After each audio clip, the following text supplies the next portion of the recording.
I don't even know if people watch music videos anymore, but you look at, like, photos of people, it's like celebrities, for example. They put a lot of symbolism in it. It's kind of like a very disturbing thing, because you sort of, like, your eyes are open to seeing, and you don't want to believe.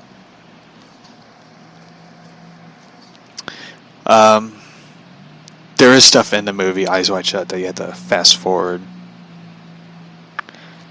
because it involves a lot of erotic things. So it's pretty much a movie about people who go to a mask party, and you do the math. It's disturbing and weird. So the thing that is kind of weird about the movie Eyes Wide Shut is there has been this debate about Kubrick's estate with Warner Brothers, who distributed the film. They ended up, like, really, even after, like, Stanley Kubrick's death, they messed with his film. Like, they cut out scenes, and a lot of people weren't too happy with it.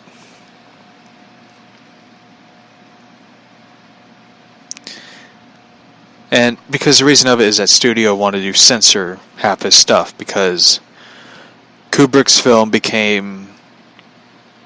it was rated R, but they had to cut a lot of it out because it would be NC-17. So that's why I don't like censorship. I know it's weird to say that, but I don't like censorship. I think if you censor things like an artist or a writer, you take away their art and stuff. And I'm just one of those people that don't like censorship. So I more recommend The Shining as a Kubrick film, because it's funny how I had to read this one thing because it was a funny, hilarious discussion between Kubrick and Stephen King. And Stephen King is kind of a dick. I don't like him anymore. I never really liked him to begin with, so originally, one of the things that Stephen King didn't like was the casting of Jack Nicholson. He didn't like the casting of Jack Nicholson. That's the one thing Stephen King didn't like. But if you ever watched the movie The Shining, and you watch the scene where Jack Nicholson slowly loses his mind, you're like, I can see why that dude played the Joker. Because he plays such a crazy, psychotic person. King suggested originally he wanted the everyman actor. He named off such actors such as John Voight, Christopher Reeve, and Michael Minardi. I never heard of him. He's a jazz musician, so I'm sure now John Voight he wouldn't want in any film.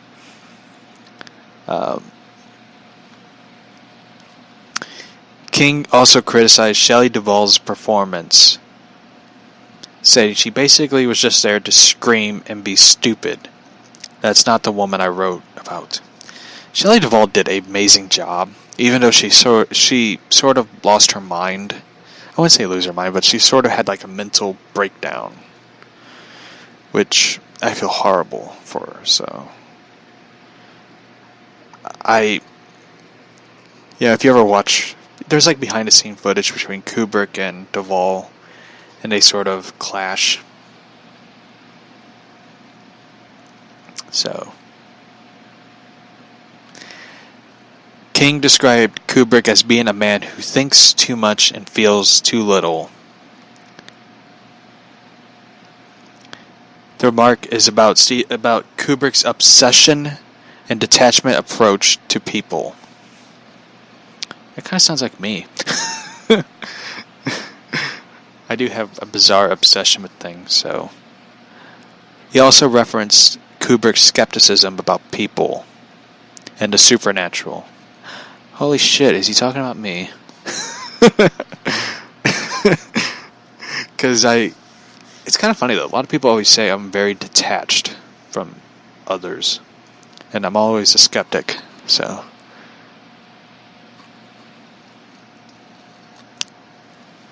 Here's what he said. Parts of the film are chilling.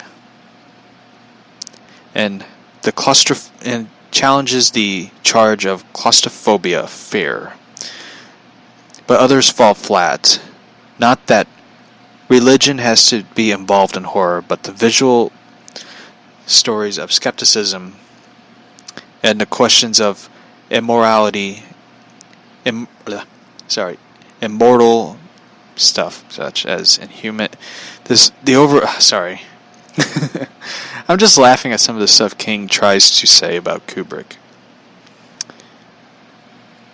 Kubrick also has the grasp challenge of sheer inhuman evil of the Overlook Hotel. So he looked instead of the evil within characters and the evil within people. A domestic tragedy with a vague supernatural overtones and the basic flaw of people's beliefs. I don't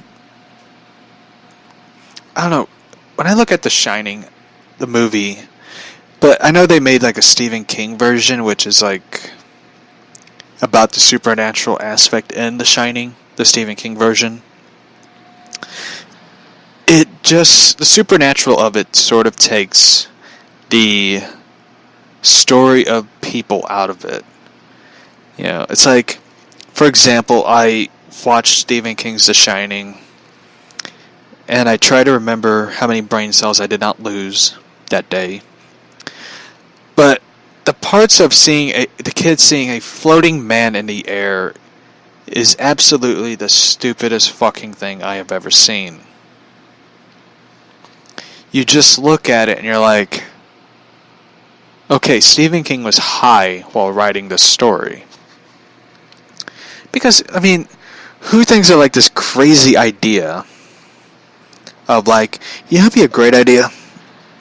Something that's so terrifying. What is it? A man floating in the air, and only the kid can see him. And only he and the kid can talk to each other. That's terrifying, isn't it? No, it's just stupid. When you look at Kubrick's version,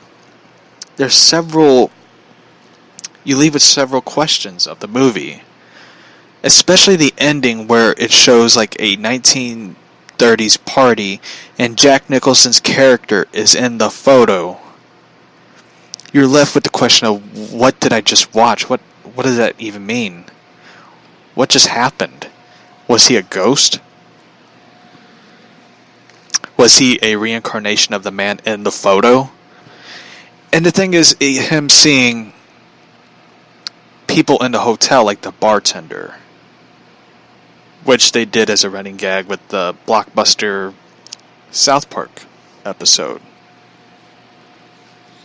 And yes, the naked woman becoming the creepy old decaying body of a woman laughing, going, that was fucking terrifying, because you don't want to see that.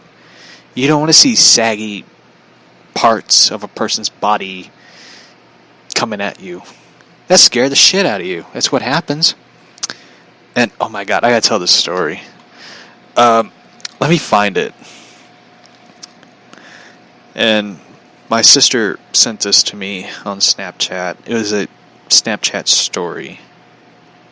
Oh man, I hope they didn't get rid of it, because it was fucking hilarious. But not something you want to read early in the morning.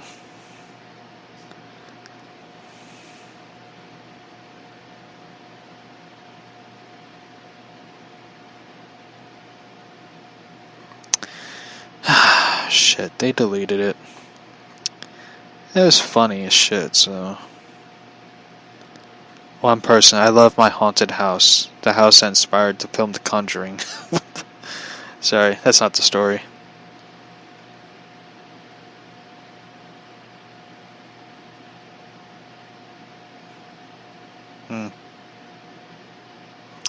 Larry King divorces for the 8th time. Damn, dude, don't get married.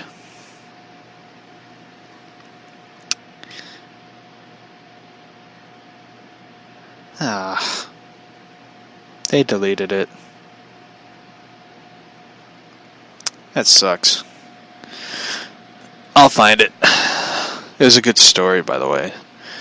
It's a story that will leave the listeners imagining things.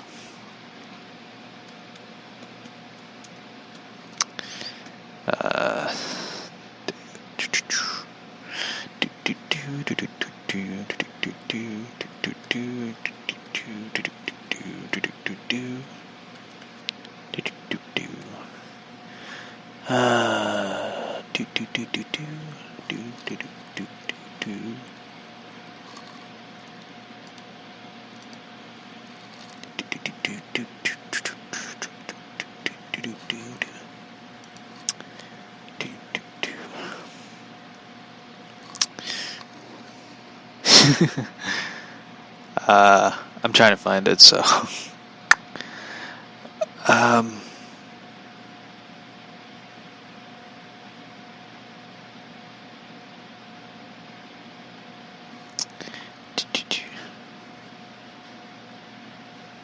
you know, the thing about it,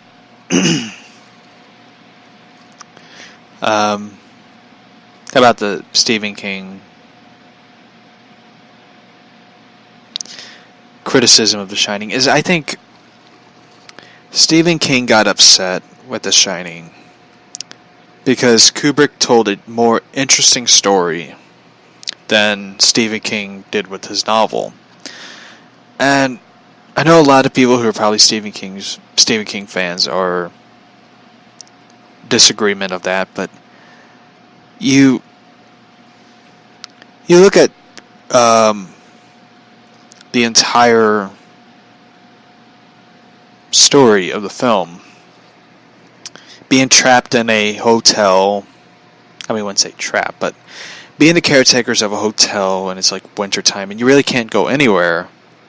You can see the, terror of the human story of a guy who is psychologically unstable, and this hotel, experiencing things. It just really is interesting, and especially with Kubrick's storytelling and directing makes it even more interesting. Because that's the thing about Kubrick I always liked, is his attention to detail and his story of, I wouldn't say symbolism, but story of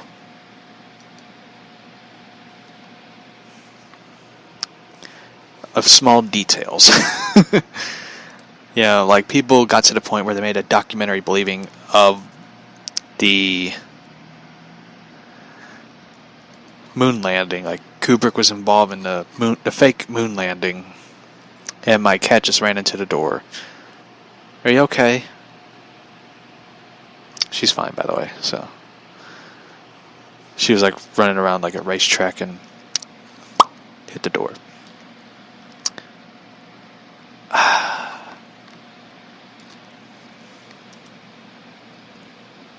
Trying to find that story, so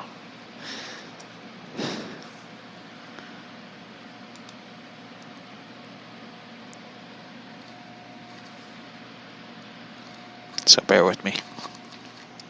And I know she just hit the door like boom. I'm just like, so